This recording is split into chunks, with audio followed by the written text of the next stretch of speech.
রাজস্থানের IAS officer Tina ডাবিকে reel star বলার অভিযোগে 15 জন স্টুডেন্টকে অ্যারেস্ট করানো হয়। Watch this. सभी के द्वारा जो है मैडम को जब 4 घंटों का वेट करने के बाद भी कलेक्टर मैम नहीं आई तो रील स्टार मैम को कहा गया। किसने कहा रील स्टार? हम सभी साथ में थे उसमें, भी उनका यही लेकिन सर सीधे रील स्टार नहीं कहा गया, बात रोल मॉडल की आई तभी रील स्टार आया क्या है। क्या हुई थी बात उस समय? बात उन्होंने कहा कि मैडम है ना आपके रोल मॉडल है, तो उन्होंने कहा कि अगर मैम रोल मॉडल होते तो यहाँ आते। बच्चियाँ 9 बजे से आई है, अभी तक वहाँ बैठी है। স্টুডেন্টরা জানায় তাদের এই মন্তব্য করার কারণ হলো যখন কোনো সরকারি কাজের প্রমোশন হয় তখন সে সবার আগে ক্যামেরা নিয়ে পৌঁছে যায়, কিন্তু যখন স্টুডেন্টরা তার সাথে দেখা করতে চাইলো তখন সে একবারের জন্য আসে না।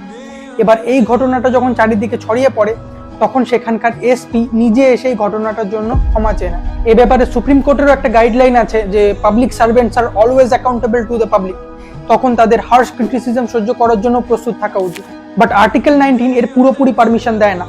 অপমানজনক ব্যবহারের জন্য কখনো কখনো অ্যাকশনও নেওয়া যেতে পারে। এবার এই ঘটনার ক্ষেত্রে যে অ্যাকশন নেওয়া হয়েছে সেটা কতটা ঠিক কতটা ভুল, তোমাদের কি মতামত এই বিষয় সেটা কমেন্টে জানাও।